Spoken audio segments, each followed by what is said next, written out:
This Film is Lit, the podcast where we finally settle the score on one simple question.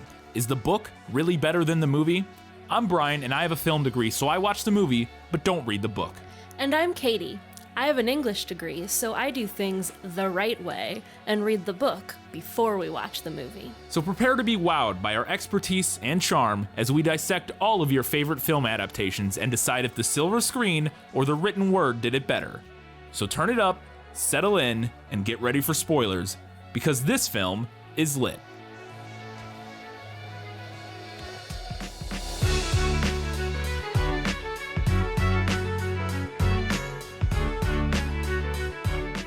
First, your parents tell you to have hopes and dreams. Then they move you to New Jersey. It's Confessions of a Teenage Drama Queen, and this film is lit.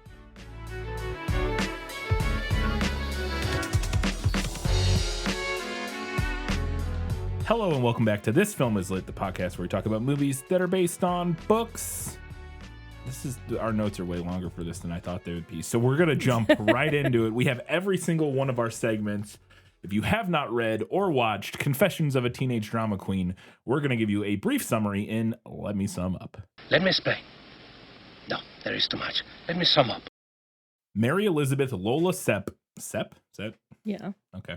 Is a 15-year-old girl who grew up in, this is sourced from Wikipedia, by the way, is a 15-year-old girl who grew up in New York City and wants desperately to become a famous Broadway actress. Much to her annoyance, she moves with her family to the suburbs of Delwood, New Jersey, but she confidently tells the audience a legend is about to be born. That legend would be me. At school, Lola befriends an unpopular girl, Ella Gerard, who shares her love for the rock band Sid Arthur. Lola idolizes the band's lead singer, Stu Wolf, but she also meets Sam, a cute boy who takes a liking to her and makes enemies with Carla Santini, the most popular girl in school. When Lola auditions for the school play, a modernized musical version of Pygmalion called Eliza Rocks, she is chosen over Carla to play Eliza, and Carla promises to make her life miserable.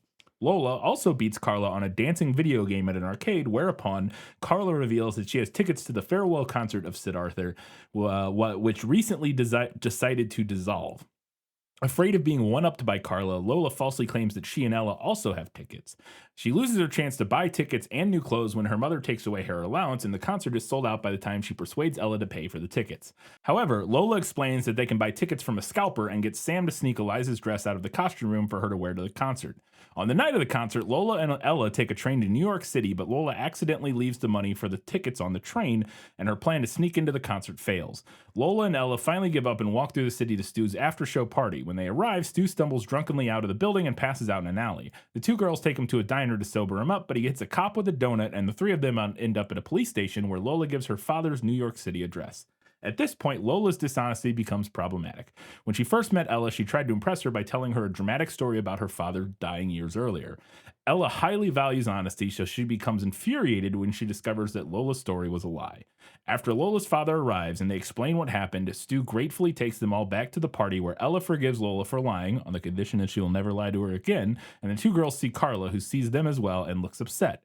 Lola talks with Stu about his work, but is disappointed to discover that he is an alcoholic. Back at school, Carla humiliates Lola by denying that she saw Lola or Ella at the party and calling Lola a liar. None of the other students believe Lola's story about being arrested with Stu and leaving her necklace at his house. Afterward, Lola goes home, depressed, and refuses to perform in the play, but encouraged by Ella to return, she arrives backstage just in time to prevent Carla from taking over her part. As she is about to go on stage, her mother wishes her good luck and finally calls her by her nickname, Lola. The modernist interpretation of Pygmalion, Eliza Rocks, ensues. After a great performance that brings a standing ovation, the cast goes to an after-party at Carla's house, where Stu arrives to see Lola. Carla attempts to salvage her pride by saying that he is there to see her, but is proved wrong when Stu gives Lola her necklace in front of everybody. As Carla's lies become apparent, she backs away from the crowd on the verge of tears and falls into a fountain, greeted by everyone's laughter. In a conciliatory gesture, Lola helps her up and Carla accepts defeat. After dancing with Stu, Lola dances with Sam and they eventually kiss. The end. That is a summary of Confessions of a Teenage Drama Queen, the film. We'll learn more about the book as we go. Katie, we do have a Guess Who this week. Let's do it. Who are you? No one of consequence. I must know. Get used to disappointment. Okay. She was wearing a nondescript pink A-line dress and pink and white sneakers. The kindest thing you could say about her hair which was twisted into a tight ball at the back of her head, was that it existed. Wearing nondescript pink alien dress, white and black pink sneakers. The kind of thing you say about her hair, which was twisted in a tight ball at the back of her head, was that it existed. An A-line dress and sneakers. This could be Ella. Would be my guess. It's kind of a plain description. I don't think this would be Megan Fox's character, Carla. The other thing the person it could be potentially would be the drama teacher, maybe, or like her mom. It seems unlikely. I'm gonna say, well, but see, the hair that it existed might be the drama teacher. I'm gonna say this is Ella. It is Ella. It was close. Yeah. I couldn't decide, but it's the outfit seemed like a younger person than. Yeah, the pink dress and the matching sneakers, for sure. Yeah. Sophisticated, beautiful, and radiating confidence the way a towering inferno radiates heat, she swept into the room in black trousers and a short black sweater as though she'd just stepped from the pages of Vogue. I mean, nobody jumps off the page to me here because the description is a little not what I would expect for the antagonist, but I'm still going to say that this is probably Megan Fox's character, Carla. Yeah, it is. It's Carla. It's a very kind, maybe not kind, it's a very positive description for what would become the antagonist of the story, if that makes sense. Yeah. Like the sophisticated, beautiful, and like there's nothing in here that strikes me as like, normally when in these kind of books, at least, when you get the introduction of the antagonist, there's some sort of like... There's some sort of clue. Or underhanded is something that like alludes to them being, the villain. And here it just kind of reads as like a like complimentary, which is interesting. All right, last one. With his black leather jacket, his Celtic tattoo, his beaded dreads, his multitude of earrings, and his attitude, he is the antithesis of Carla Santini. I mean, I got to imagine that nobody in the movie matches this description. I don't think there's anybody with beaded dreads in the movie. The two dudes who play any role in the film at all really are Stu and Sam, and Sam is just a nondescript high school boy. So I'm going to say this is Stu Wolf. This is actually a description of Sam. Really? Yes. Boy, they did not even get close. No. They were like, no, let's just make him a nondescript, like generic They teenager. gave him like fun boots. Did they? Yeah, he has like, there's a shot of his boots and they have like a design on them. Okay, I'll take it. Like he does not have his outfits. No. I feel like he's mostly just wearing like t-shirts and stuff. Like for sure. Like he's not at all like the cool. Yeah, he's tattooed. He's guy. just kind of a high school guy. Yeah. Whereas in the book, he's like the bad boy. Oh yeah, the bad boy. Okay, yeah. I mean, I'm glad they dropped the beaded dreads. Yes, but not. Yeah, they didn't keep any of it. No. Really. That's interesting. All right. Fair enough. 2 out of 3 is not too bad. I have a lot of questions. Let's get into them. Was that in the book? Gaston, may I have my book, please? How can you read this? There's no pictures. Well, some people use their imagination. So one of the first things that really stuck out to me in the movie was that when the film opens up on this, we will find out fantasy sequence, which becomes clear pretty quickly because it's very heightened. But I wasn't 100% sure because I didn't know like maybe this was going to be the tone of like the whole movie.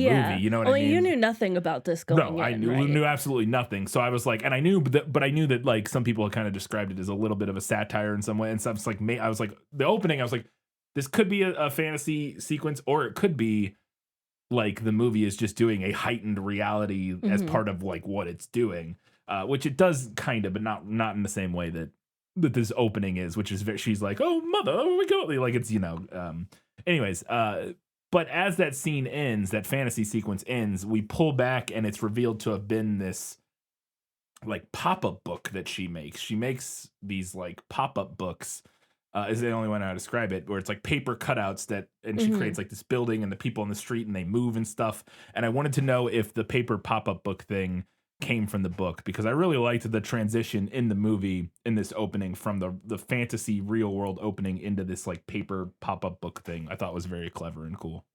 That's not something that's mentioned in the books, but I also really enjoy that motif. I think it's really unique. Yeah, no, it's very cool. The line I used is the opening quote. It was a line that I thought was very funny. I will say this: the IMDb for this, I will often go to the quotes section to like pull quotes out verbatim because I when we watch the movie, I like write them down as I hear them and try to remember them.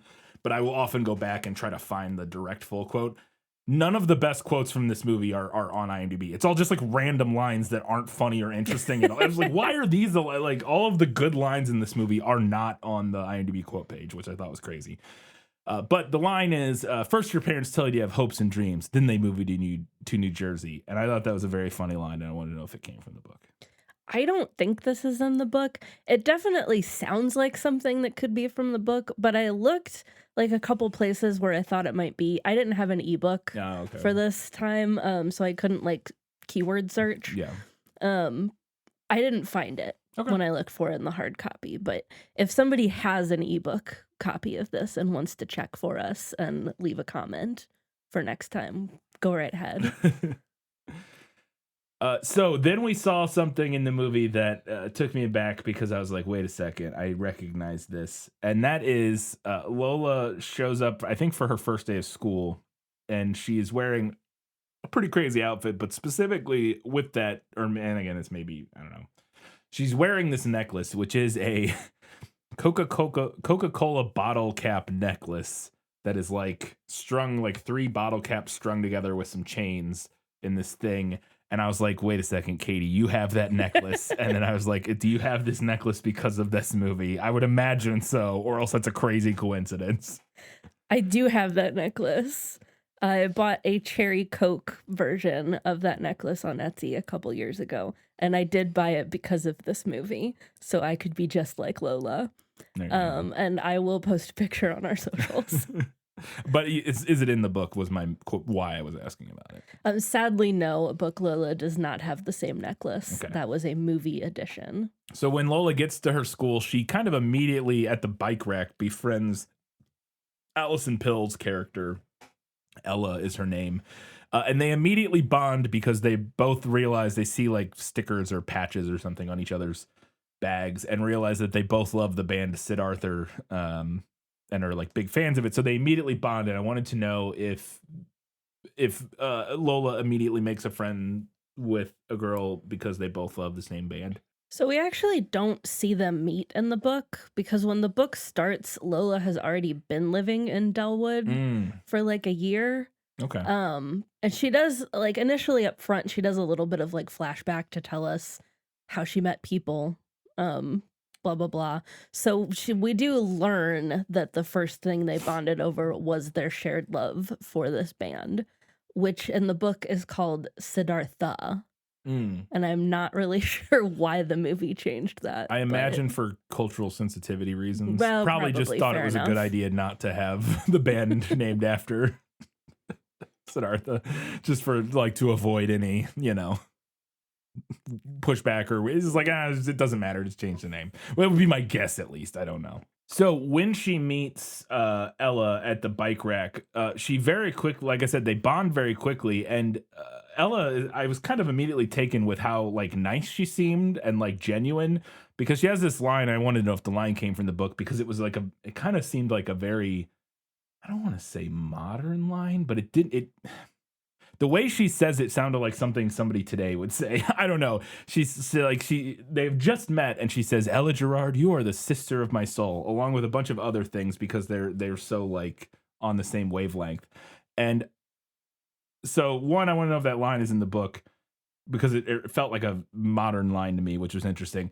But two, I'm not sure I'd call her a drama queen at this point was my note, because I'm like, she doesn't. And that was maybe one of the things I had a hard time with in the movie was like, she doesn't seem like that much of a drama queen. She tells like one big, very specific lie to Ella about her dad, which is bad. But other than that, I don't know why she's such a quote unquote drama queen.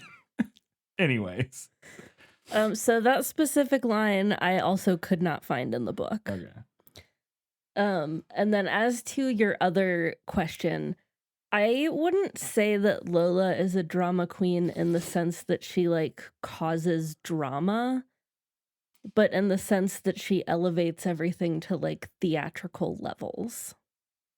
Yeah, I guess the thing that I struggle with is that she didn't even seem that crazy to She me. definitely does more of the like kind of outlandish lying in the Yeah. book than she does in the movie. I would have to rewatch it, but I don't remember an outlandish lie other than the very ridiculous and stupid lie about her dad being dead that Mhm. she tells Ella.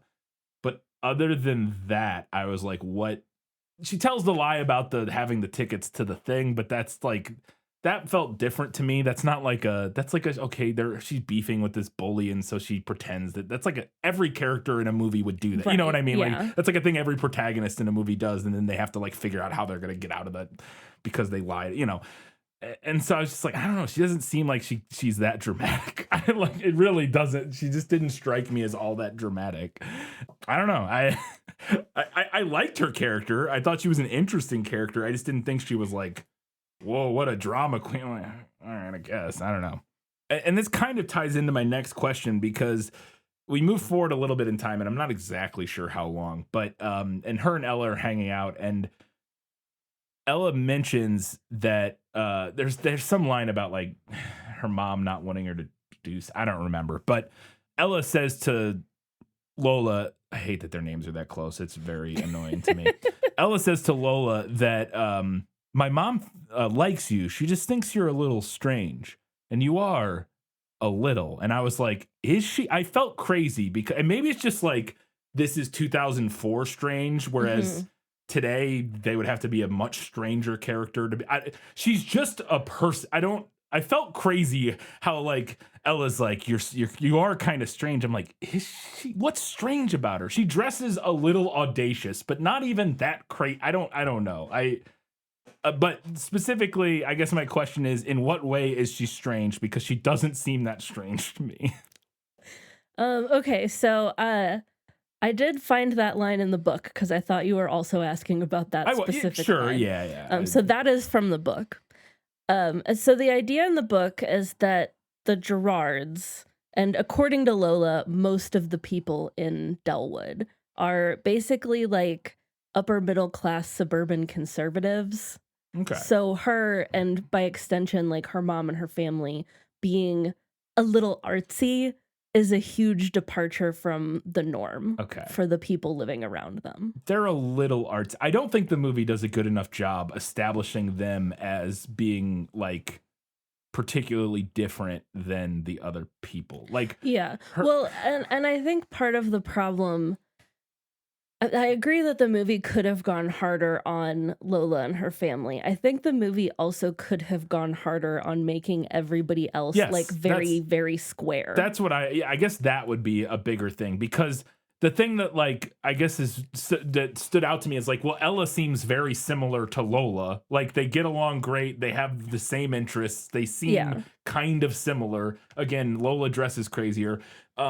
And again, like the only other adults we really interact with all that much are Ella's parents, who are kind of like coded as like traditional conservative-ish kind of, but they end up being nice. But they end up being nice, and they're not like over the top versions of it. And like the other adults, like Carol Kane's character is just is weirder than anybody else in the movie, and she's and so I just felt like, is she that weird? I feel like everybody, and Megan Fox's character is as audacious as, like, in terms of like dressing and being very like outspoken. I just felt like everybody was very similar, but we're all acting like Lindsay Lohan and her family are like wild, and I'm like, I don't know. I think that's something that didn't really translate all that well from the book. And it wasn't like a major issue. I still enjoyed a lot about the movie, but I think that kind of ties into my end issues that we'll get into later in Lost in Adaptation.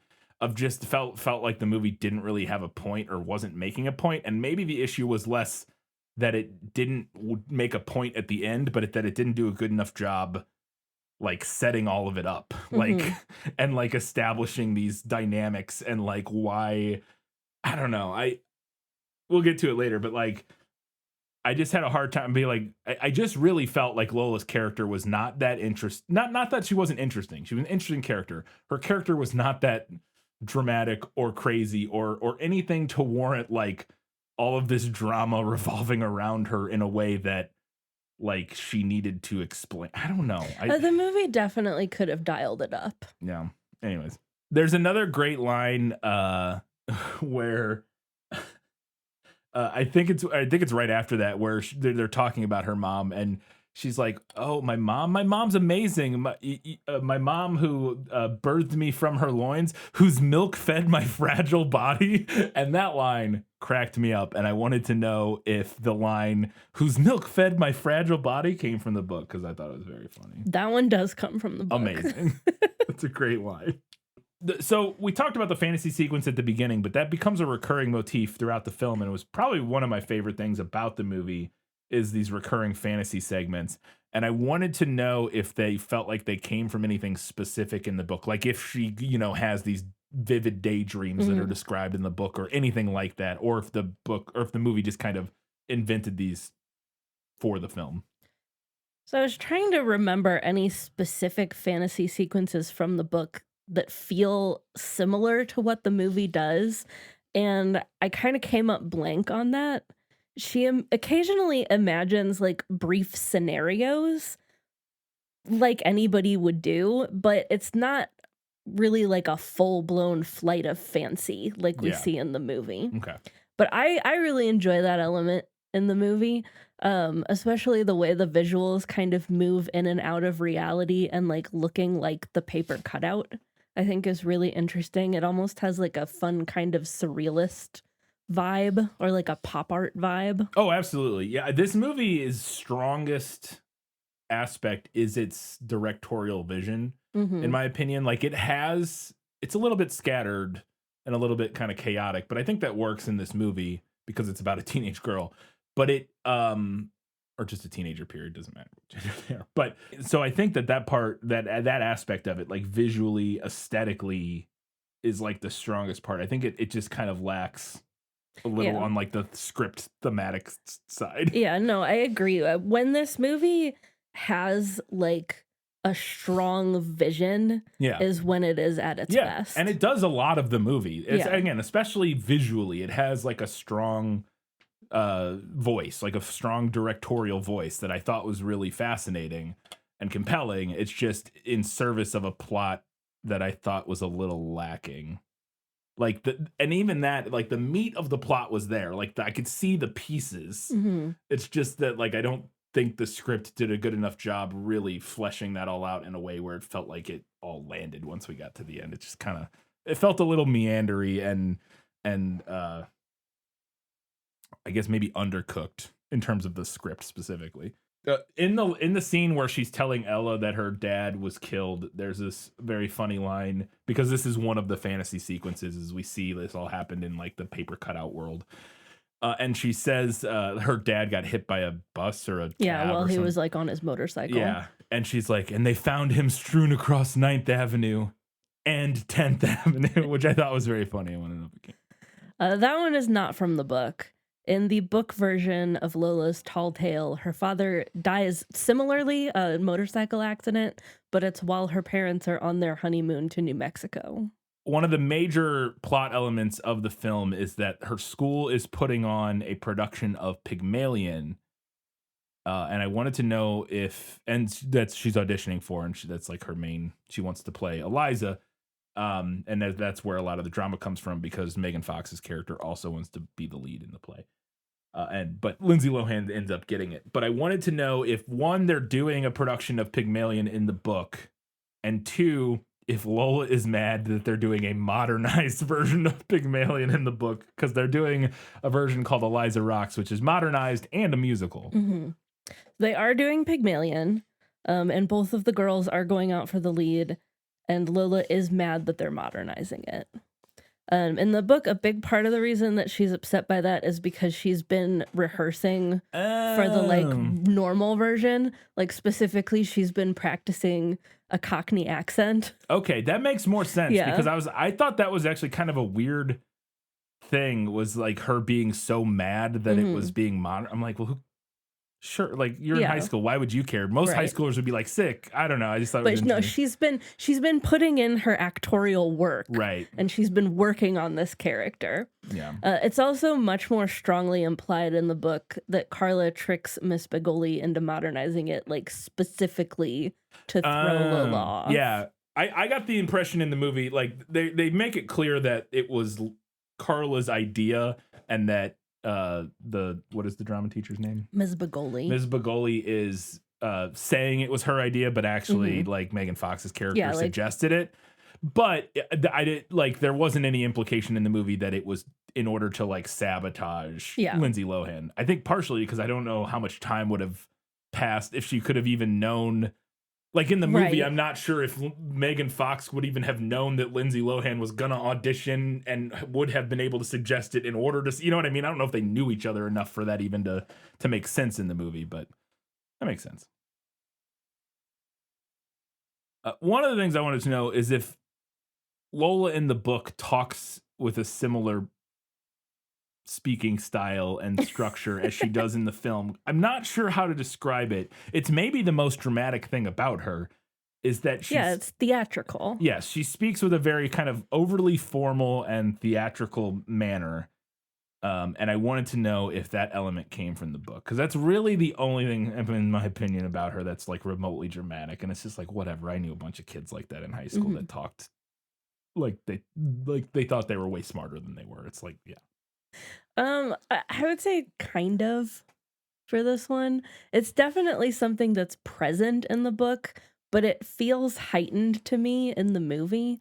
And that may just be because the book is in Lola's point of view, and she does that way less in her own mind. Okay. So I think it feels like a lot less, but it's definitely, I think, something that's pulled from the book. Okay.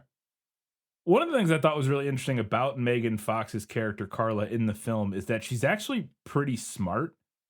Like, I was anticipating, especially for 2004, this character to be kind of the classic mean girl who pretends to know a lot about the stuff she's talking about, but doesn't actually. And and it's just like kind of pretending, and it's like is able to fake her way through things by just being pretty and, popular.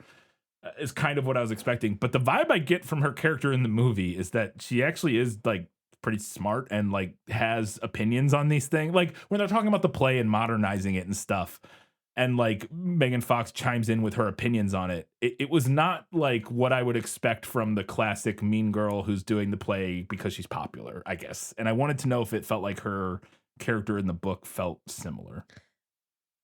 I do think her character in the book feels similar to what we get in the movie. I was not so sure that I found her characterization particularly unique. I've thought for the time period it was a little unique, but maybe not. I don't know. I mean, I guess I don't watch a ton of teen rom-com dramas from to me, she felt pretty on par. Like maybe not similar to like previous iterations of a mean girl, maybe, but like Regina George is also smart. The main girl from Heathers is also smart. Is she? Like in her own way, yeah. I don't know. Something about the way she was portrayed in this, like I feel like often, and I would have to think of an example, but I feel like often that this character appears smart at first, but as soon as they get asked any question of any depth, it immediately reveals that they're stupid and that they're just faking or pretending. And I got the vibe from everything Megan Fox ever said in this movie that her character isn't faking or pretending, and that she actually does care about this play and like about the story and like has actual opinions on it, I guess. I don't know, like, which I thought was interesting because normally this character to me should be like, she pretends she's just doing this because she's popular and wants to be in the play and blah, blah. You know what I mean? I don't know. I think it's hard to tell. I don't think well, okay. I think it's hard to tell because we are seeing her through the lens of Lola, and everything that she's doing is kind of in response to Lola. So like as I was reading the book, like there are a lot of scenes where they're like at rehearsal and she's doing like script notes and like giving her opinions on this and that and the other as they're like workshopping the play. But it's hard to tell if she's doing that because she cares about the play or because she's trying to mess with Lola. Interesting. I will say that was maybe one of the whole thing. Her whole character was one of the biggest issues I had with the movie. Is that I kept waiting for the other rug. I felt like the movie kept setting up that there's something else going on here. That she is not just like a bully and a mean girl. That there's something else going on. Because again, every time in the beginning of the movie that we hear her talk about stuff, she sounds to me like she has actual like informed opinions on these things and actually cares about this stuff, like the play and stuff. And then like there's like other elements throughout. I kept expecting for a moment where, and we get it very cheaply at the end, where she like helps her out of the fountain and it just kind of happened, like oh she was nice to her. I kept expecting for them to actually like commiserate at some point, like have a moment where they like talk to each other and like realize they're a lot more similar than they think they are. There is kind of a small moment of that at the very end of the book. Okay, because that's what I would not say that it's particularly fleshed out. Okay. But there is a brief moment of that at the end of the book. I swore the movie was setting that up the whole time, and then it never happens. And that was one of my big disappointments, was I was like, that it feels like the whole point of this is going to be, oh, they're the same. They're like kind of the same person. And that because they are kind of the same person. Yeah, exactly. And so I'm like, oh, and then so we're going to get to the end and they're going to have a moment together where they realize that. And then maybe they even keep pretending to hate, not even keep pretending to hate each other, but they keep their rivalry and like, but they have a moment together where they like, acknowledge each other and see each other and kind of realize that they're more similar than they thought. And like the movie pretends it does that at the end, like with her helping her out. Yeah. And I think even the Wikipedia summary I read describes it that way, but I did not actually they don't have that moment in the movie, which I thought was disappointing. But and it's possible that there was something that ended up on the cutting room floor. Yeah. Maybe. Yeah. Something else that I wanted to talk about, and this is just going to be me like giving my opinion. Something kind of different about the Carla Santini character that actually annoys me a little bit is that I feel like this type of like queen bee popular girl is not the type of girl that's into going out for the school play. No, I would agree, which is why I assumed she had to not be faking it, because it doesn't make any sense. But I feel the same way about Sharpay in High School Musical. I haven't seen that, so I don't know. And I totally get the idea of it being like an attention thing and like, oh, I'm the star and like all eyes are on me and blah, blah, blah. But the thing is that the drama club queen bee exists and she's a completely different archetype than the rules the school queen bee. Yeah. It's two different people. Yeah.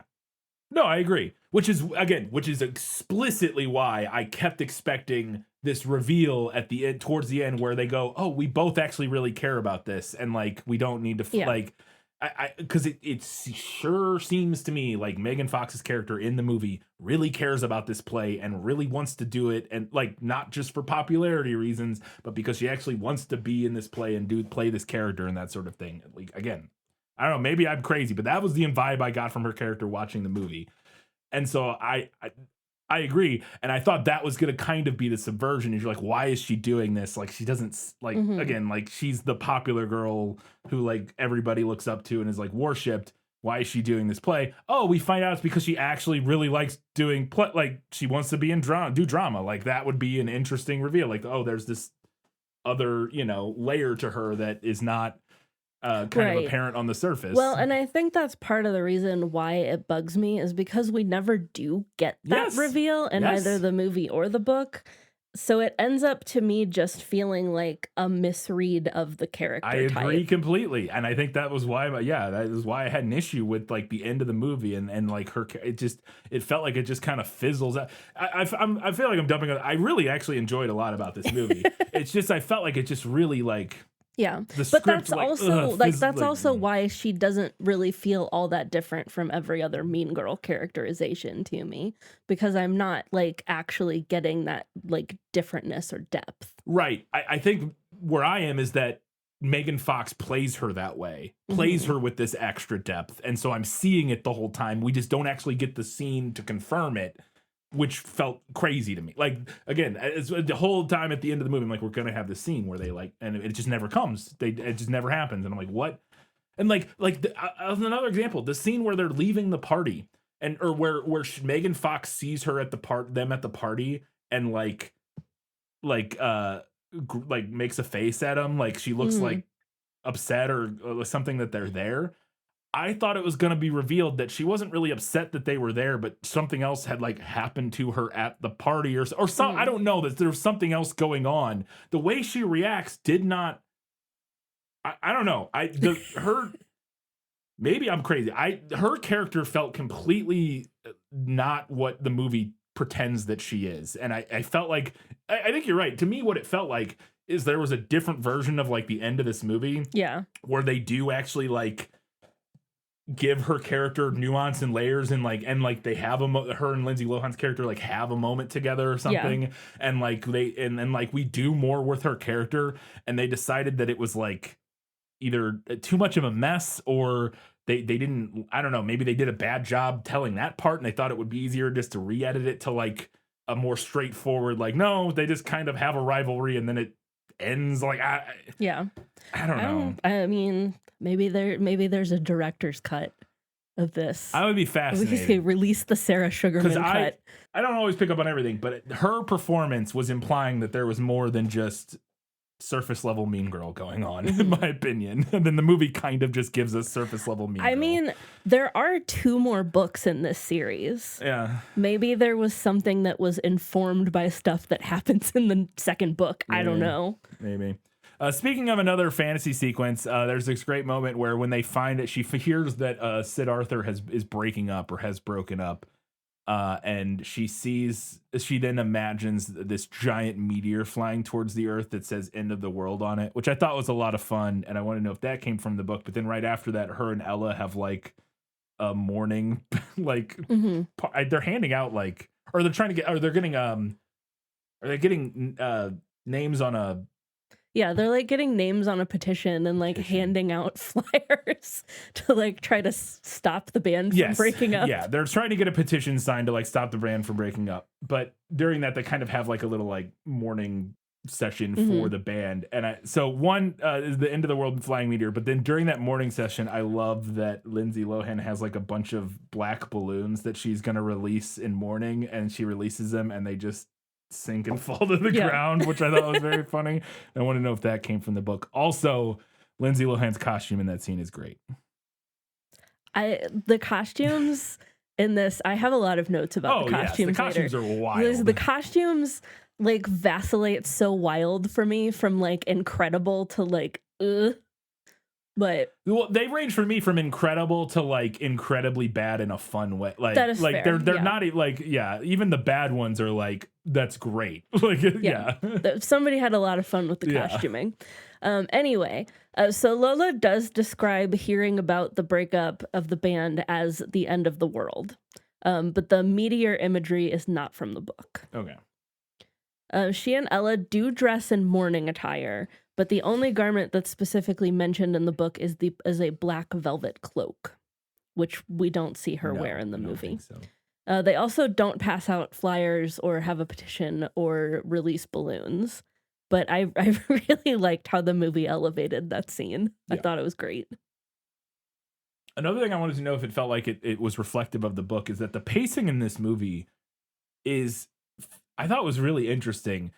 The movie wastes absolutely no time, but in a way that I didn't find like it felt rushed or overwhelming. It just had a very constant forward momentum, and it trims all of the fat. Like I don't know, like we just constantly go from scene to scene to scene in a way that it's kind of stressful, but not really. I don't know how to describe it. I just thought the pacing was really well done, where it just felt like we were constantly kind of like accelerating towards the end of the movie, and it ends up being a letdown because the end of the movie, in my opinion, is not that great. But the pacing throughout most of the movie, I thought was pretty good, and it felt like, again, we're not like wasting any time. And I want to know if the book felt similar. I think the book naturally like feels a little slower because there is a lot of additional time spent in Lola's head. Like the book is like 300 pages. So it feels a little slower, but I think if you like plotted it out, the pacing like of moving from like event to event to event would be pretty similar. Yeah. Things do happen pretty quickly in the book. I have two questions for this next part, both about Lola's mom. One is about a line she says, and then the second one is just about her. But they're getting ready to, they're trying to go to the, is it the party or the concert, I guess? So she's I don't remember. she's talking about, she's telling her mom that she needs a great outfit for the cast party, but she actually means the concert. Okay, right. But yeah, so she needs a new outfit for the concert. She says it's for the cast party. I think that's maybe why I was confused. I wanted to know if this specific line, because she says something like, "Oh, I need to look absolutely perfect for the cast party." And so I need a new dress. And then her mom comes back with, "Do you think you could look absolutely perfect in something you already own?" Which I thought was very funny. Wanted to know if that line came from the book.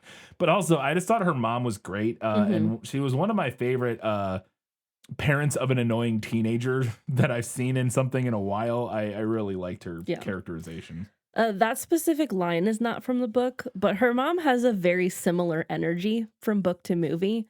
Like, you can tell that she's often annoyed by Lola, but also that she knows all of this stuff is temporary. She does a very good job. Yes, you can tell she's annoyed, but you said it exactly. She can tell she's annoyed, but she's also very understanding that Lola's a teenager and that this is just how it is. And she doesn't ever seem like super upset or mad, or like she's kind of very even keel, while also clearly being like annoyed at how dramatic her daughter. Well, I say again, I don't think she's that dramatic, but she seems like as dramatic as every teenager is. But I think it's kind of doubly interesting in the book because something that this book did a really good job of was like we're viewing the mom through the lens of the teenage daughter, right? So we get all of the kind of typical of like, my mom is so uncool. My mom doesn't understand me. My mom doesn't want me to do anything fun. But at the same time, you can tell that her mom is not actually the way that she's describing. Right. Yeah, I guess because you're still getting like at least a somewhat or probably an accurate portrayal of the mom's like actions and words and stuff. Yes. So you get to be like, okay, but she's actually pretty reasonable. And you're just a teenager. But then you get her commentary on it. Which, But I also agree with you about the movie performance. I think it's great. Her mom also reminds me a little bit of the mom in Easy A. That is the classic movie parents that people reference as the Easy A and parents. I like, especially on this viewing, I was like, I wouldn't be surprised. Can't remember who plays the mom in Easy A off the top of my head. Stanley Tucci and somebody. But I wouldn't be surprised if there was like inspiration drawn from this performance in this movie for that. Yeah, that would make sense. I could totally buy that. Patricia Clarkson. No, Lisa Kudrow. Wait. No, Lisa Kudrow plays the like guidance counselor. Right. It's Patricia Clarkson. Yeah. Patricia Clarkson. Oh, we should watch Easy A. I love Easy A. I haven't seen it in years. I've seen it a couple times, but it's been a long time. Ella and Lola go to New York City to go to the Sid Arthur concert. And while they're there, they end up not being able to get into the concert because they don't have the money for the scalper tickets, blah, blah, blah. And then they have to trek through the city to get to the after party or whatever. And either before the concert or after, I can't remember when, a guy is following them. Yeah. And it turns out that this guy is Lola's dad. So he's not actually dead. She was lying about that. She doesn't tell Ella this in this moment, but she goes and talks to her dad and is like, hey, you guys stop following us, blah, blah. And I wanted to know if her dad follows Ella and her through New York to keep an eye on him, because it was interesting. Her dad is also an interesting character because I couldn't also tell like what if he was still together with the mom or not. No. Okay. Well, I like that then because they have a very like they seem to have a good co-parenting relationship, which is kind of nice to see. But I couldn't tell. I was like, I don't think they're together because we never see him at the home with them, but maybe he's just working all the time. I don't know. Anyways, does her dad follow her through New York to keep an eye on them? He does not. And I have to say that I didn't really understand this decision by the movie. In the book, her dad does come to get them at the police station, which means that the movie then has to introduce her dad only to momentarily get rid of him somehow so that he could come right back. Yeah. And I didn't understand that choice, but I do have a theory. Okay. And it also involves the movie's decision to have the girls get permission to go to the city and the concert and then have Ella's parents meet them there. Yeah, that was a little confusing. They're going and then they're going to be dropped off by somebody, picked off by somebody, stay at a hotel room with her parents, or I don't know. And this was another change that I didn't care for personally, because in the book, they actually do the sleepover swap. And then they go into the city without anybody knowing. And I'm wondering if Disney didn't want to seem like they were endorsing teenagers traipsing around New York City without parental supervision. I think that is the case. Especially if this was, as we've theorized, originally intended to be a Disney Channel original movie that would be mostly watched by a slightly younger audience. Yeah, I could see that. I think that's definitely could be the case, that they just didn't want to feel like they were endorsing. Yeah. Like being like, yeah, it's fun to go lie to your parents about going to a sleepover and then just go into New York City by yourself in the middle of the night when you're 16. But that kind of thing happens in plenty of other teen movies. Sure. I just think, but it doesn't happen in a lot of other Disney movies, does it? I don't know. Disney's usually pretty, like, they at least are more conscious of that, I think, than other things. But or maybe it's just the writer and director specifically. Maybe it wasn't a Disney thing. Maybe because some writers are just like, hey, like, because that is a conversation people have about, like, when, doing children's media, what is your responsibility when, like, showing that kind of stuff, like, like, so that as not to glamorize it, or, like, I don't know, it's tough to. And I'm not saying that it's a bad decision necessarily. I just think that the movie's way of getting around that felt a little messy to me. I didn't. Yeah, a little bit. I thought that part worked okay. I kind of liked introducing her dad there, and he ends up being kind of a nothing character that I couldn't really figure out, like, what his deal was. But I kind of liked the idea of, like, oh, he's, like, protective, but not, like, not like a weird about it. He doesn't seem like, he seems pretty chill and, like, a good her guy. dad's pretty chill guy. But he also, again, like, is somewhat, I don't know. I thought it worked okay. It's a little clunky, but yeah. So they get to the after party. Well, and a bunch of stuff has happened at this point, but they go to the after party. They find Stu. I think they get arrested. Like, all of that, I think, has happened at this point. And then they go back to the party with Stu that he's having, which is I guess it's only a little bit later. He's sobered up very quickly. He was stumbling drunk, like falling into trash piles, and then it's the same party the same night, like a couple hours later, and he seems perfectly sober when they go back to the party. So I'm like unsure how much time is supposed to have passed. Maybe the party's still going and it's the next day or something. Because the party is also after the concert. Yeah. Which you would think would be over a little later. I don't know. The timeline there does not really make a lot of sense. Unless, again, it's possible that it's like a rager that's, like, still like going all night. And, like, into the next day and the next night or something, and they come back the next day, maybe? I don't know. But anyways, it doesn't really matter. But when they get back to this party, Lola actually gets a chance to sit down and have a conversation with Stu, who is the lead singer of Sid Arthur. And immediately realizes, oh, this guy's an alcoholic, because they arrived back to the party, he was sober again, and I don't know how long they've been there, but he is once again already wasted. Yeah. Like, immediately, and he cannot remember any of, like, the lyrics that he wrote. She wants to talk about his like writing process, because she loves his lyrics so much. And he doesn't care, he doesn't remember, he's just wasted and out of it. And I wanted to know if that scene came from the movie, because I thought that was kind of an interesting scene. So that one-on-one conversation does not happen in the book. I think Lola does get kind of similarly disillusioned by Stu. Not as disillusioned as Ella is in the book, but she definitely, like, realizes, like, oh, he's not, the kind of, like, guy that I put on the pedestal. Right. And the specific scene, any weirdness aside, which we're going to discuss in the next segment. Yeah, question. I I do like this scene because I think it works really well to cap off the experience that Mhm. Lola has just had, which is something that the book completely lacks. Interesting. Okay. Like they have this whole experience where they're like helping him through the city while he's stumbling drunk, and they go to the diner and they get arrested, and her dad has to come get them. They go back to the party, and then she just like doesn't talk to Stu again. Yeah.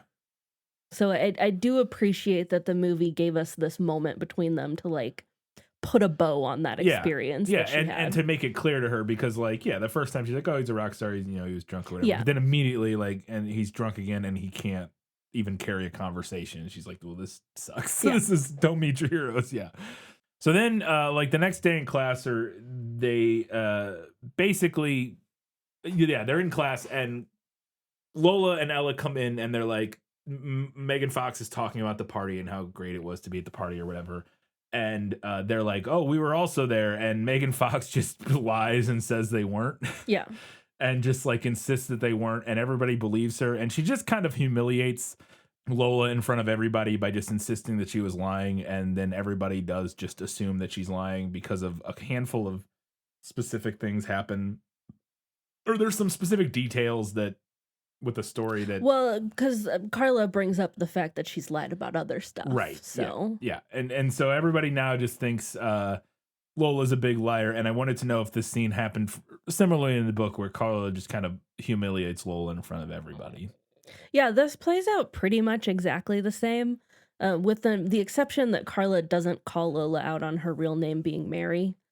But other than that, yeah, like Lola and Ella come in and they're like feeling triumphant. They're like, oh, we went to the party and she saw us and blah, blah, blah, blah. And then Carla's just like, no, I didn't. Yeah. Which, like, why didn't you think of that? Of course she can just say you weren't there. Yeah.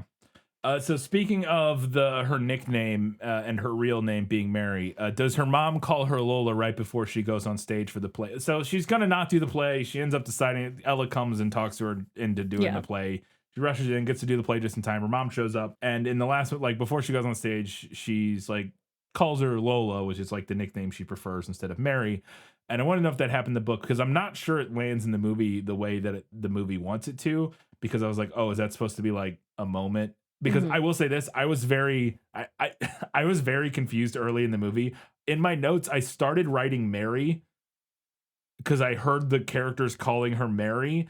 And then like 20 minutes in the movie, I was like, wait, isn't her name Lola? And then I looked at Wikipedia and saw Lola, and I was like, oh, her name's Lola. Why was I writing Mary? So I went back and switched them all. Yeah. And then I realized, oh, her name is Mary. Lola's her nickname.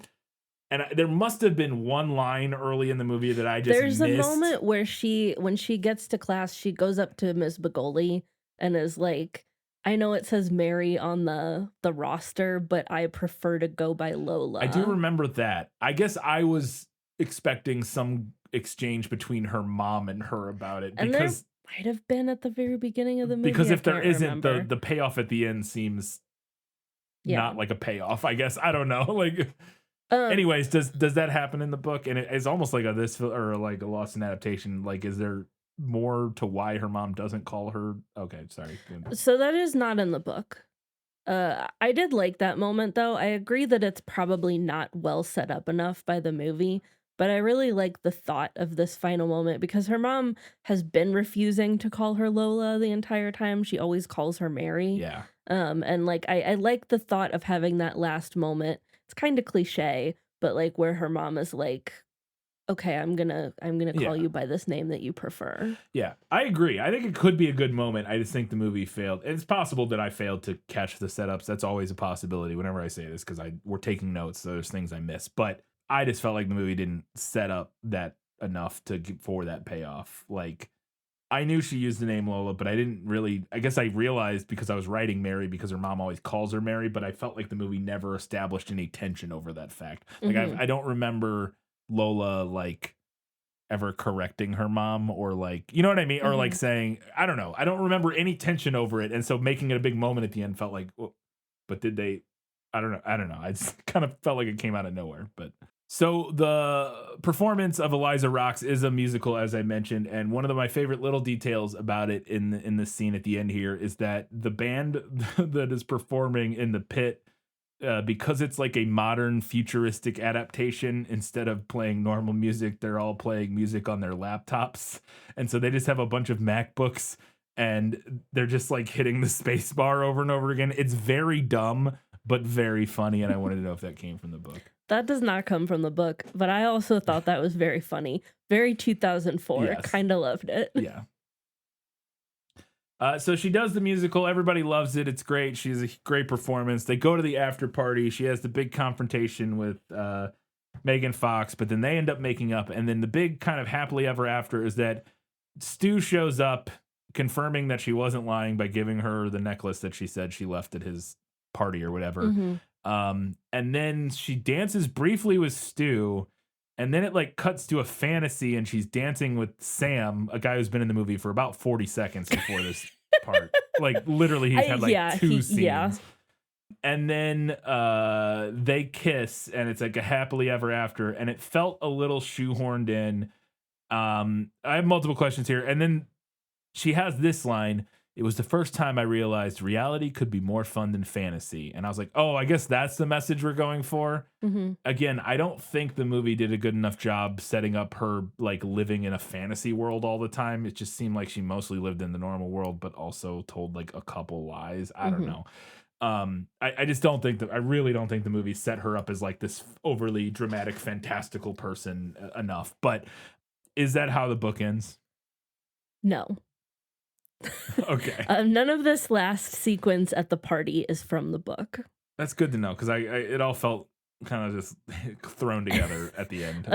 So the book ends with the play ending, and I kind of alluded to this earlier. The play ends, and then Lola and Carla have like a little moment of understanding while they're both in the dressing room, where both girls at least seem to grasp that they're more similar than they are different. Yeah, that would be. Now, I will say the lack of a strong final message, like that final thesis, is something that I felt similarly about in both the book and the movie. I'm not sure that last line works as a thesis for the movie at all. No. And I think the book's thesis is supposed to be Lola learning that she doesn't need to lie or exaggerate in order to be like interesting or worthy, but that also doesn't stick the landing, in my opinion. Yeah, and I think they're kind of similar idea. Like the movie's going for kind of the same idea. Yeah. I'm a little mixed on the movie's final scene personally. It does feel tacked on because it is. And I understand the thought behind it. And I think it arguably maybe wraps up the narrative a little better than the book does. But I also think that having a like triumph scene where Stu Wolf shows up in front of everyone and proves that Lola was actually telling the truth kind of cheapens what she was supposed to learn. Fumbles the landing so like bad. If she was supposed to learn to be okay with not being in complete control of the narrative at all times. And the movie doesn't the movie whiffs at the end. Well, and because like it's this weird hodgepodge of like, okay, the message is like, it says like it's better to live, or what was the line I said? Sometimes it's better to it was the first time I realized reality could be more fun than fantasy. So the idea is like, okay, all this lying she's been doing, which she hasn't been doing that much lying in the movie, but whatever. Let's pretend she's been doing all this fantastical lying in the movie.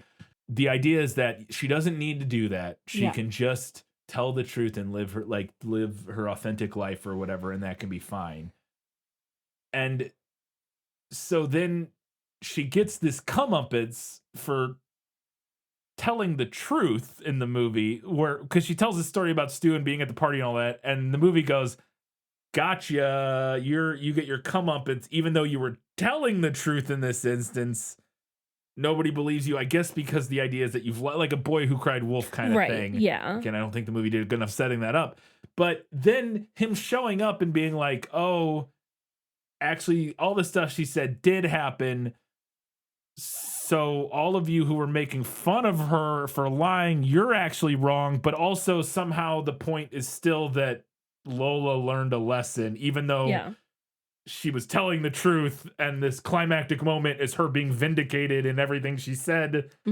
And it's a mess. Like, it just doesn't. Yeah, yeah. The end of the movie is like a hodgepodge of things, and I don't feel like they had a strong idea of what they wanted to say. Yeah. And unfortunately, I do feel like that is a carryover problem from the book. I think if they had stuck set it up a little bit better, but then stuck the landing, like if they had a very specific point that they were trying to make, and maybe they did, and they just failed at it.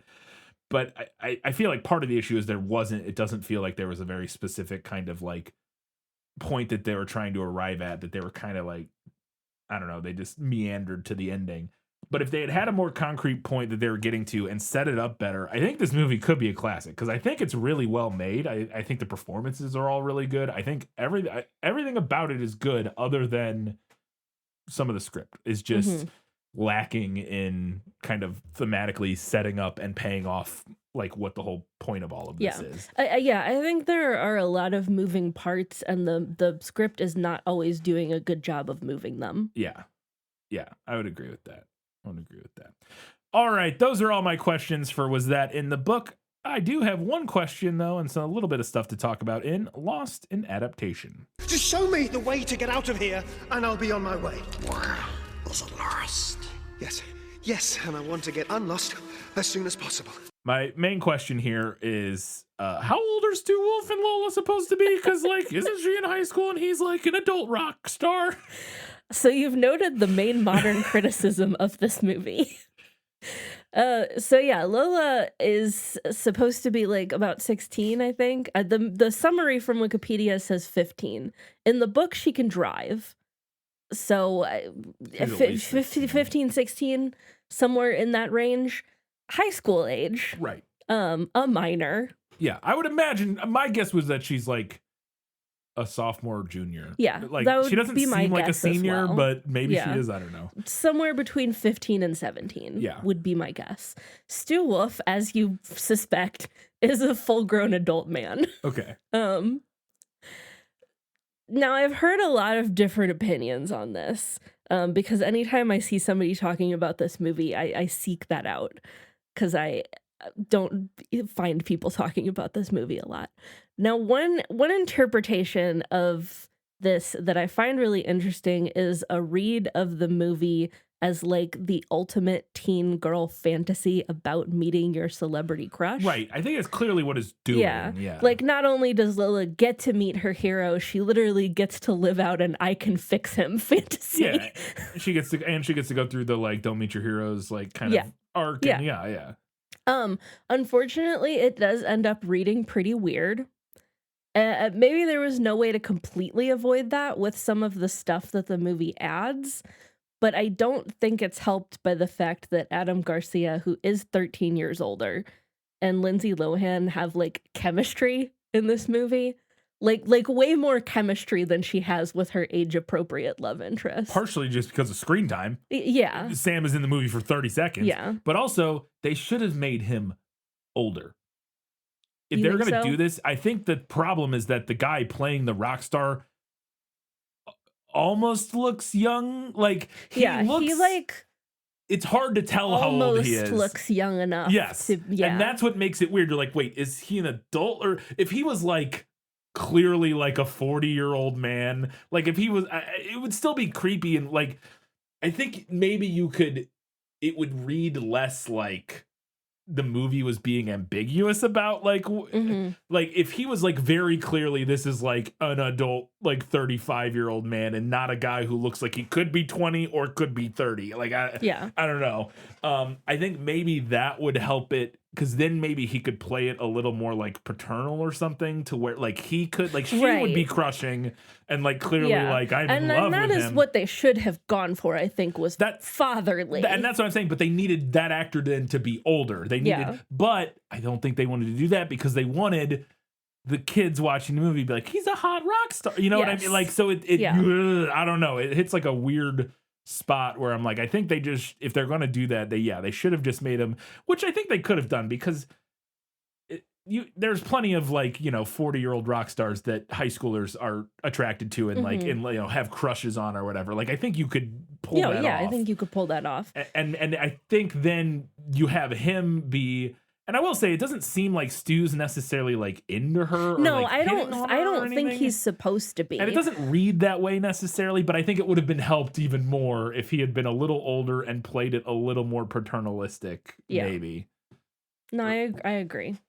Something else that I stuck in here because I didn't really have a good place for it, because I don't really know if this is better in the book or the movie, but I think it's really interesting that in the book, we know right away that Lola is lying about her dad being dead because we're in her point of view.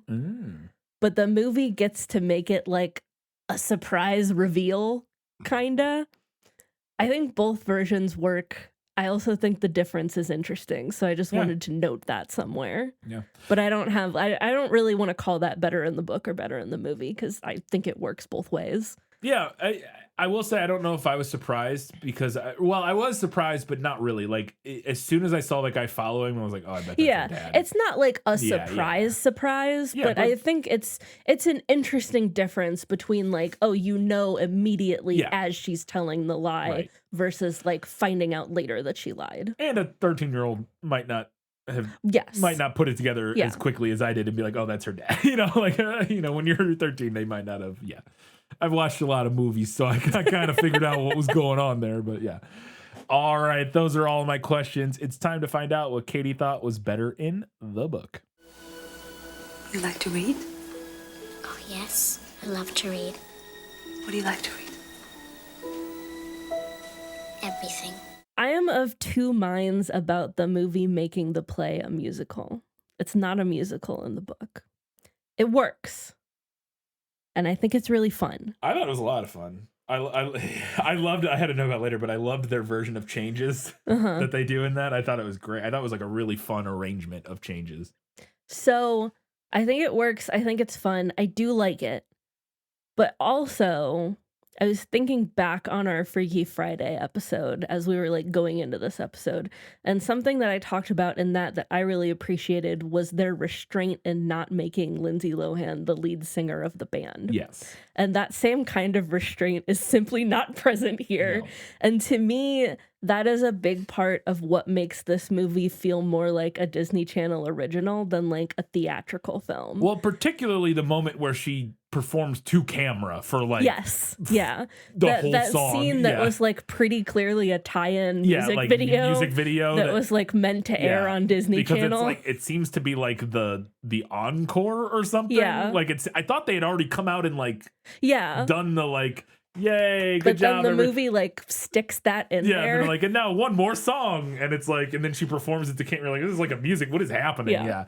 No, I would agree with that. And I do want to say that I do think it is fun, and I do think that it generally works. Yeah. But it also, to me, is something that makes the movie feel a little bit lesser. Yeah.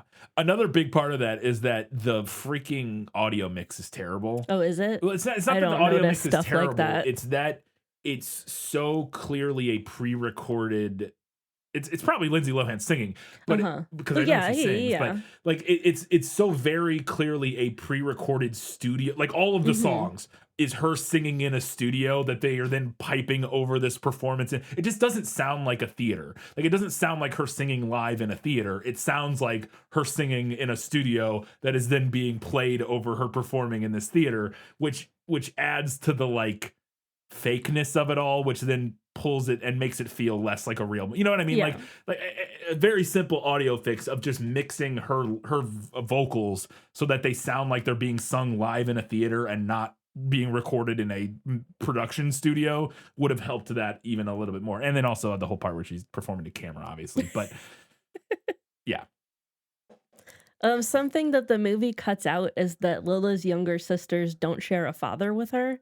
And her mom was at one point married to another guy. She like had a stepfather for a while. And Lola also kills him off when she's telling Ella, like in the same breath that she kills off her father. And she's like, oh, and also my mom was married again. And that guy died tragically too. Yeah. I never really liked the race down the hallway to get to the cast list. This is not something that happens in the book where they're like running down Yeah. the hallway and like throwing the garbage cans and running It's- into doors. It's fine. It's yeah.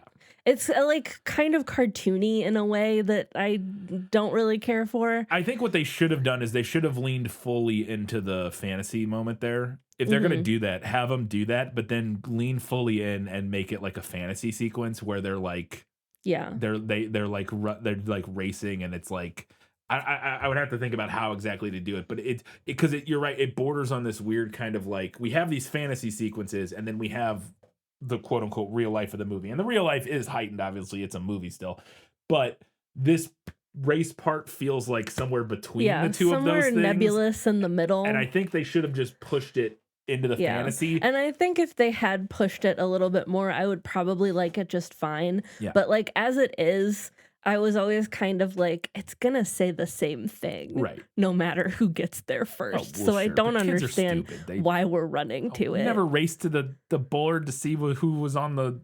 No, because it's gonna say the same thing, no You're matter what telling time me I get that there. in none of your time that kids weren't like rushing up to the board to see who got what other part. kids, not me. Okay, sorry. I guess my point was that it's a very you made and I agree with you. I'm just saying like it didn't feel like a crazy thing because of like I knew tons of kids that would like run to the board to see like the casting or whatever.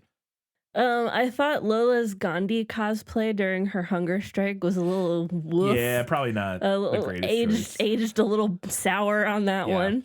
Particularly if they did change Siddhartha to be more socially. It's like, That was why I was a little caught off guard when you said that. I was like, oh, I had fair forgotten enough. about the Gandhi scene. But then they have this like scene where she's like wearing a bindi and like dressed as Gandhi. Yeah.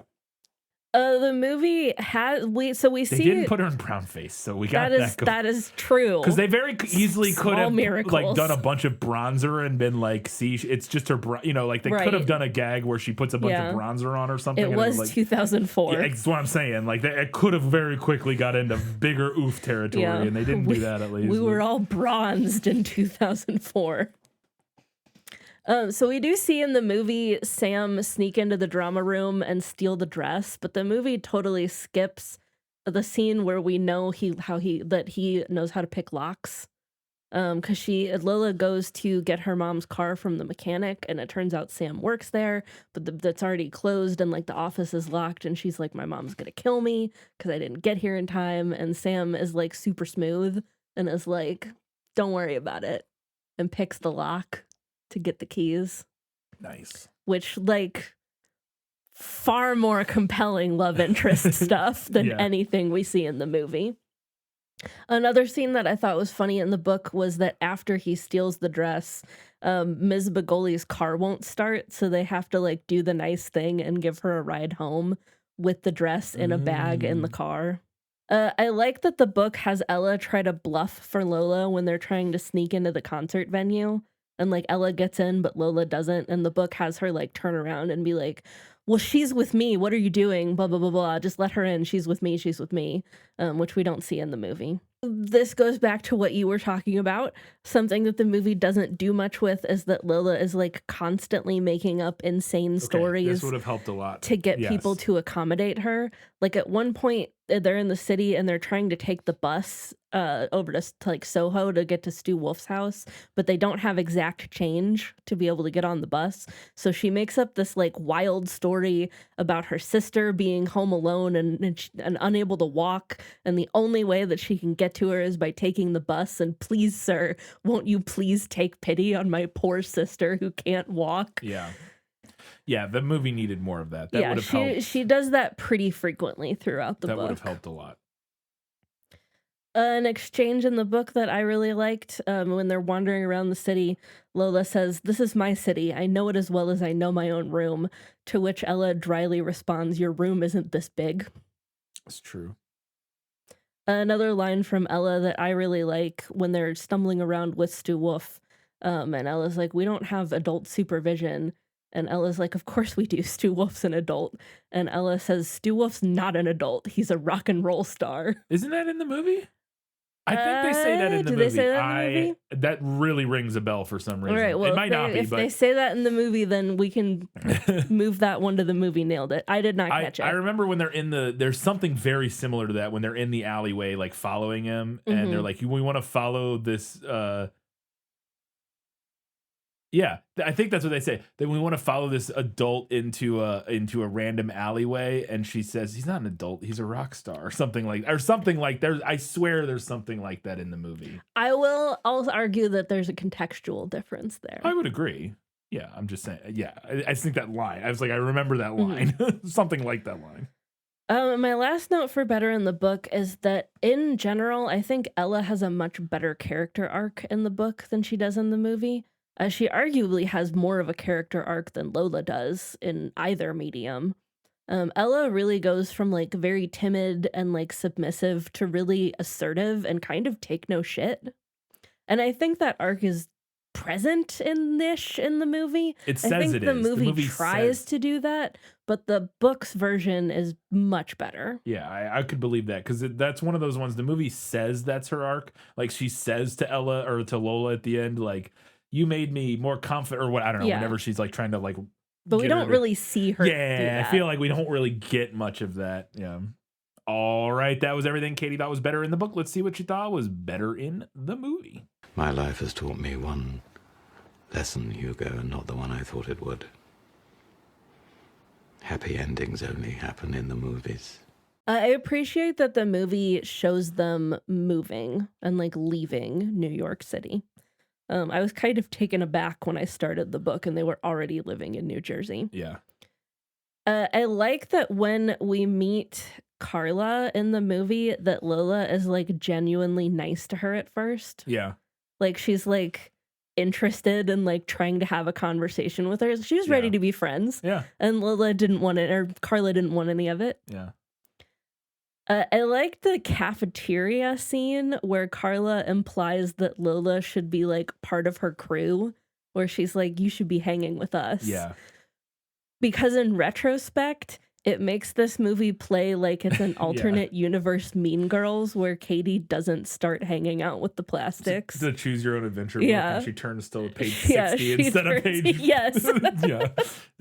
Where she like becomes a theater kid instead of like hanging out with the Mean Girls. Yeah. A little exchange that I really enjoyed in the movie after they look at the cast list and Carla's like, well, I got a good part and it's the one that I wanted. And Lola is like, good, because it's the one you got. Yeah. I really appreciated the movie's decision to move Carla telling Lola about the concert and the party to an arcade and a Dance Dance Revolution knockoff game for no real reason other than that it's fun. Like, that exchange happens just, like, in the cafeteria in the book, but, like, the movie was like, no, we need a fun, crazy scene here. It's a fun scene, and Lindsay Lohan's outfit in the DDR scene is utterly insane.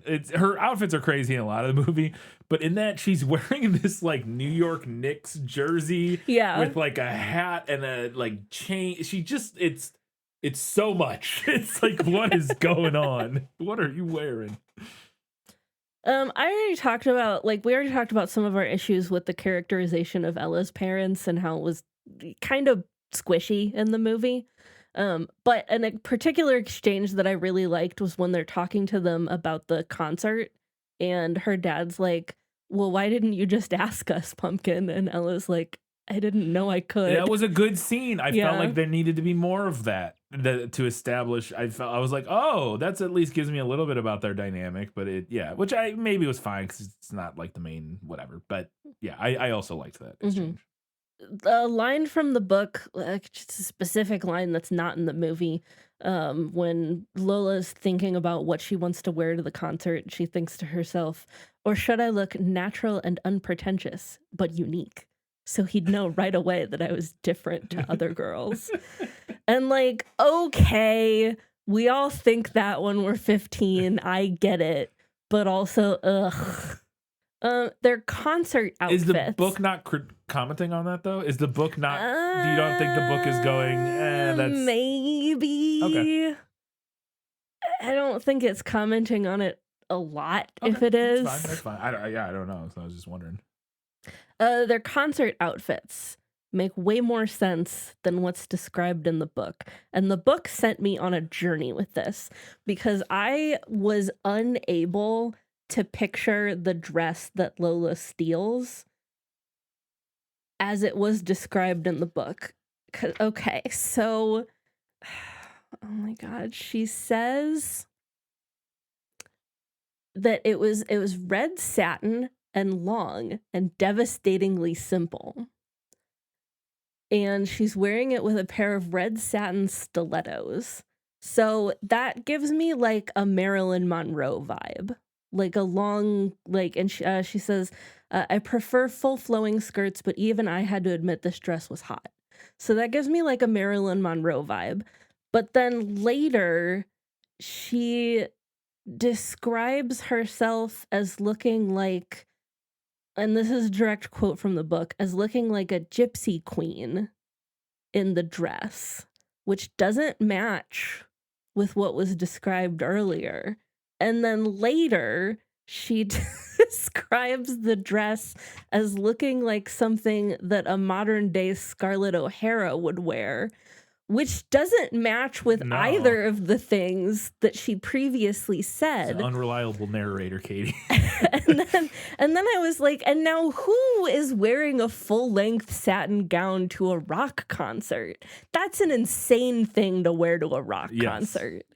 Even like a really cool one in Madison Square Garden. That's an insane thing to wear to a rock concert. I will say, I thought even their dresses in the movie were a little crazy to wear to a rock concert. They're a little like involved and like promy or whatever. Like the dresses in the concert, I think, look a little more like maybe like club attire. They're definitely closer than what you've described in the book. I was like, what? I was reading this book and I was like, what are we even talking about?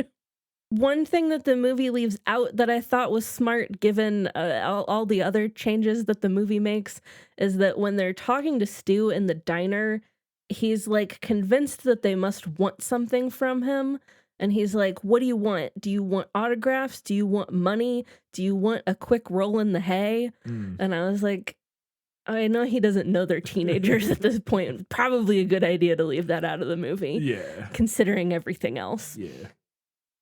I love Stu's reaction in the movie when Ella says, so you killed your father? And he just looks over at Lindsay Lohan like, oh shit. I also really liked the movie's decision to have them like play dress up with abandon in Stu Wolf's closet. Yeah. It kind of doesn't make sense, but it's a fun scene. In the book, he just gives them sweatpants and t-shirts. I also liked the little shot at the end of Ms. Bagoli dancing with Stu Wolf. I laughed at that. I thought that was funny. Making sure we're implying that maybe he's not going to end up with one of the teenagers at this party, but instead the full-grown adult. a slightly older woman, even, perhaps. Yeah. We love that. And my last note here is something about the book. At the beginning of the book, it introduces the idea that actually Lola is writing this book as a final assignment for her English class. An element that vanishes immediately, never to reappear again. All right. So, yeah, that doesn't seem necessary to include that. Let's go ahead and see what the movie nailed. As I expected, practically perfect in every way. The line, I've known my true name is Lola since I was 5 years old. As well as the line, in my family. Okay, well, that would have helped. I don't remember that line at all. She says that in her voiceover when they're in the car leaving the city. I was writing other notes at the time. Yeah. I remember writing notes during that. Yeah. Also, the line, in my family, I am a flamingo in a flock of pigeons. She does refer to Delwood as Deadwood. Mm-hmm. Her room is the sun porch. Oh, was it? Yeah, it's like a sunroom. I didn't even realize that. She says that briefly in the movie, yeah. Didn't really look like it in the movie to me. Maybe it was. It's hard. I just don't remember, but... the way that it was described in the book, I thought sounded really great. I would have been happy to have it as a teenager. She also refers to Stu Wolf as the greatest poet since Shakespeare. Mm-hmm. Carla's line, except nobody gets mugged in the Milky Way, is from the book. Also, Ella never had a fella, which is... an insane insult for a high schooler to come up with, in my opinion. Yeah. My mother doesn't approve of microwaves. Her mother is also a potter, and her dirty overalls and the chopsticks in her hair are also described in the book. I also want to say for the record that I think it's a bit rich of Lola to insist that her mother is frightfully boring and ordinary and nothing like her when her mom is a fucking artist. That's the joke. I know though. that's Every the joke. teenager assumes their parents are boring. I and understand lame. that's the joke. Still a little bit rich. Yeah. They do try to buy tickets from a scalper at the concert, but they left their money on the train. I also went on a journey with this because in the book, she kept saying a tout. We can buy tickets from a tout, T-O-U-T. Is Diane Sheldon British? No. Oh. Which is why I was, I was like, I was reading it. No, she's American. Oh. Go on this journey with me. I was reading it and I was like, a tout. I've never heard that used in that context. Like, I know the word like to tout something. Right, sure. But I've never heard it know. used in that context. So I Googled it and it is like British slang for a scalper, like a ticket tout. Interesting. So I was like, why is that? This is an American book by an American author. When is this? Hold on. Oh, okay. I flipped to the copyright page and lo and behold, I have a British imprint of this book, and they changed that word out. Interesting. That makes sense. I was going to wonder if maybe it was a more modern printing, and I haven't thought about this ever, but is scalper like problematic? I don't know. I've never thought of that either. I don't know. I don't know what the origin of the word is. At all. So it could very well could not be, but yeah. I have no idea. And I'm like, I was thinking maybe they were like, it was a more modern printing, and they're like, let's. But I've never heard anybody discuss that. I've always just heard people say scalper. I've never even seen discourse. About it. No. So I don't know, but I have no idea. But I just thought about it. I was like, maybe that's. I don't know. The girls do follow Mr. Santini's car to get to the party venue. Whereupon Stu Wolf comes stumbling drunk out of his house as they're trying to like bluff their way in. They do follow him and then find him in a pile of garbage. The most colorful garbage pile I've ever seen. Color of trash in the bag movie. you could imagine. Like pastel trash bags. Yeah. And then they take him to a diner. Basically all of the stuff that Stu is like drunkenly yelling while they're at the diner is from the book. There's more in the book. Does he throw a donut at a police officer? No. Ella does freak out thinking that Lola gave a false address for her dead father to the police. Her dad is super chill. And we do find out that this is like briefly mentioned in the movie. I don't know if you caught it. That Stu Wolf is actually a fan of her dad because her dad writes and illustrates children's books that he really likes. I think I remember some line about the dog or something. Yeah. But I didn't catch enough of it to know what it was in reference to or like what it was. Yeah, saying. the movie really like passes over that super quickly, but that's what happened. Lola does try to convince everyone that she's telling the truth by like getting up during rehearsal and confessing that she took the dress, which is insane to me. I don't know why she thought that would work. I feel like even in high school, I would not have thought that would work. And then Carla's line, "Have you finally had enough?" is also from the book. And Lola is going to skip the play, and then Ella comes and bullies her into going, also from the book. All right, let's get to a few odds and ends before the final verdict.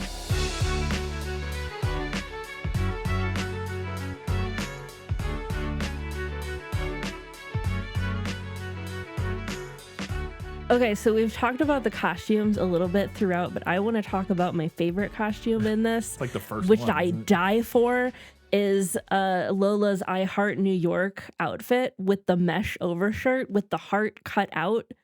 Iconic. I recognized it. I was like, I've seen this before. Yeah. To be fair, you've probably showed it to me before, but I also love that as she's riding her bike to school on the first day and like daydreaming, she just slams into a tree. yeah. Like no indication of what caused her to veer off the road. She's just suddenly on a lawn and boom, tree. Yeah. I think that maybe that's a reference. Maybe. to a thing I have later. We'll see. Okay. I don't think I had ever noticed the guy eyeing her suspiciously at the bike rack. Did you notice I did not that? notice that. Watch that. So we're gonna have to watch that scene again because it was cracking me up when she's like having that first conversation with Ella. There's like a guy who's also putting his bike on the bike rack, and he's like doing a really comically overacted I'm not like sure double about take you. and like staring at her. Like I did not even notice that. That's funny. I thought it was really funny and kind of interesting seeing Lindsay Lohan and Megan Fox like a year or two before they really blew up, particularly Megan Fox. Yeah, she looks so young in this movie and sound so young. Yeah, Megan Fox particularly Megan looks Fox like a particularly. baby. She still has some of the like baby fat on her face and stuff. And like especially Megan Fox, but also Lindsay Lohan, they don't have the rasp in their voice that they have like literally 3 years later or whatever when they like in Transformers and like the other movies and stuff. Vocal fry was real big back then. It was real big. It was, and like like I said, they don't really have that yet, so they just don't sound like them, and they kind of look like them, but not. It was just very weird seeing them like again like a year or two before they became really popular, and like my brain has a very vivid image of Megan Fox and Lindsay Lohan seared in from like the Transformers and like when they blew up. Yeah. And so seeing them right before that, I'm just like, this is literally right before Lindsay Lohan blew up because Mean Girls came out the same year. And it kind of, Freaky Friday had come out already. Right. So but like after Mean Girls, she like blew up. Right. Did you and your friends ever kiss pictures of hot guys on the wall like while you were next to each other? Because that happens in this movie. I was like, I don't think I've ever seen that in a movie. That's an interesting thing. I don't have any memory of doing that specifically. If any of my friends from middle school are listening, feel free to jump in and correct me if I'm misremembering. But I can assure you that we did equally weird and cringy things. I'm sure. I know we did all kinds of. I'm just like there are things I don't even want to think about because I'm still getting secondhand embarrassment. That's fair. That's fair. Another costuming note. Lola's audition outfit. I hate it as an outfit. Is that the one with all the like with the head scarf and the No, that's her first day of school outfit. That one's her wild. audition outfit. She has on like a long lace skirt and a striped top with like a high neck and then another striped vest over it and like a choker with a cameo pin on it. Yeah. Hate it as an outfit. But I truly appreciate the thought behind it because it's clear that she dressed up to audition for Eliza Doolittle. Yeah. And it legit does look like something a teenager would put together for that purpose. Like it doesn't quite go together. It doesn't really work as an outfit, but it looks like she went into her closet and pulled out a handful of items she had that she felt like fit the bill. Yeah. And that's really fun costuming and character work. Yeah. Yeah. I think most of her costumes kind of feel that way for the most part. They do kind of feel like a kid would put this together because they think it's cool.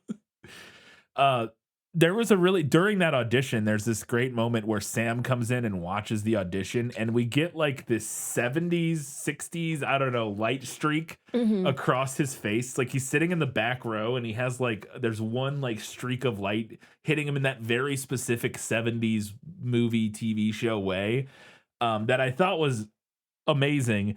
And then I was like, there's also like several split diopter shots, which is the one where you get multiple people, like where somebody in the background is in focus and then somebody very close to the camera is also in focus. Yeah. We talked about this in the Carrie episode. I never catch those. Oh my God, they're so obvious to me. I'm a noted hater of that specific technique. Right. But I was like, is this movie doing like a De Palma pastiche? And I think it might be. Interesting. Because there's a lot of like some of the editing that reminds me of, and just like the directing style reminds me of some of the stuff in Carrie. Mm-hmm. And that's why I was like, when you're talking about the bike accident where she just randomly runs off the road and like crashes seemingly for no reason, I was like, that happens. Carrie does that to that boy Oh in yeah. the beginning of Carrie. Like she's like push. yeah. I'm not saying it's a direct reference, but I was like, considering I had that note about this feeling like it's pulling some references from Carrie. I was like, maybe, I don't know.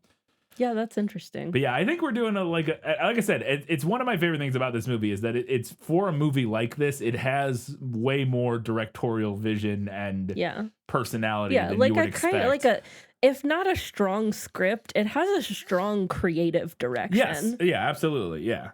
Like I said, I think the director crushed it. The script is. There's also a really great match cut when they're shopping for sunglasses and they're like trying on all those different sunglasses.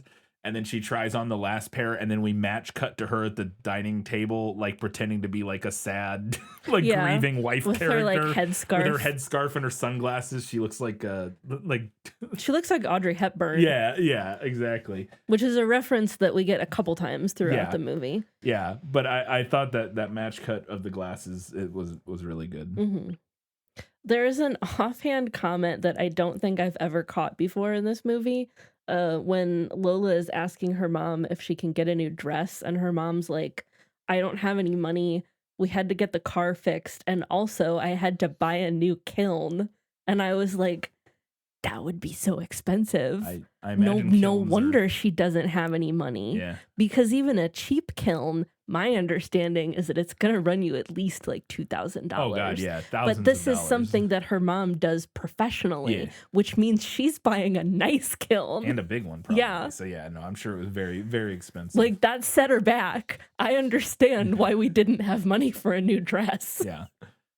There's one of the rehearsal scenes, they're like doing like some dancing or whatever, and the outfit Lindsay Lohan is wearing, in particular her skirt, I was like, that would not have flown at my eyes. It is so short. It is the fingertip rule. Oh my God. I was like, she must be wearing shorts or something under there, because like that is just, yeah, that is way too short. She also has leg warmers in that scene, which I thought was interesting because leg warmers were like not in style at the time. Yeah, but she's different. I She's know. artsy. She's artsy. I get it.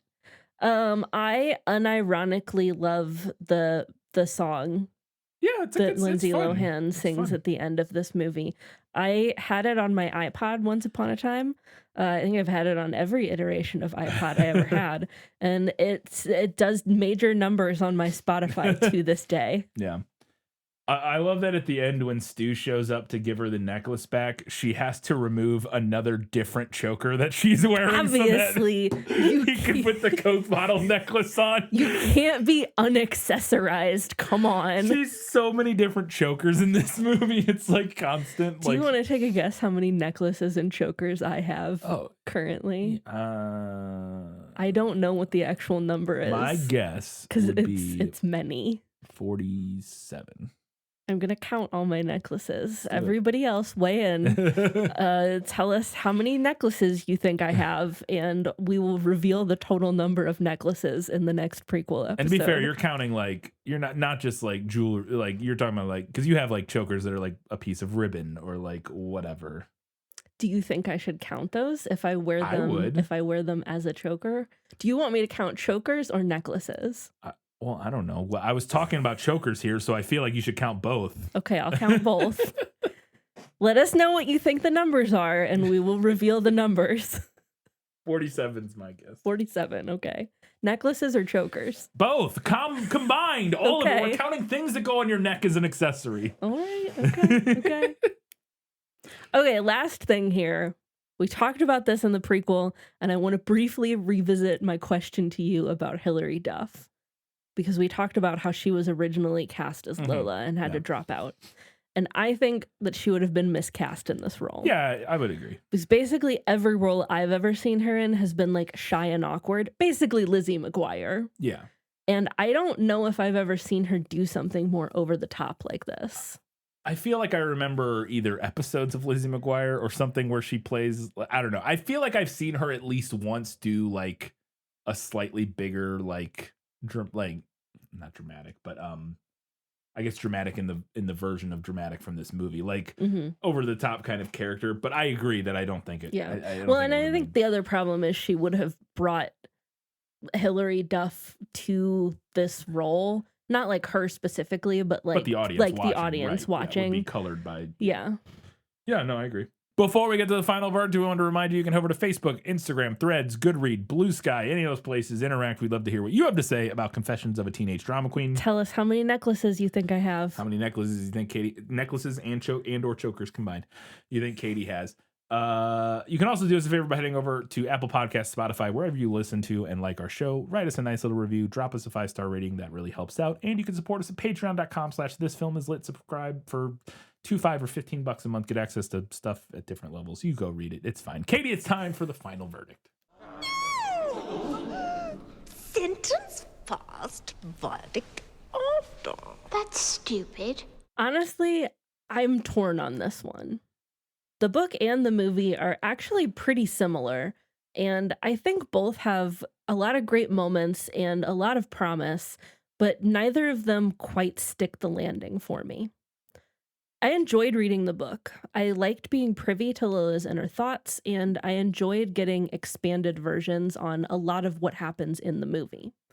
I thought the writing style was fun, and it felt really true to my own experience of being a teenage girl, which I always appreciate. However, I didn't feel like the book had a strong thematic through line, and the ending felt a little flat to me.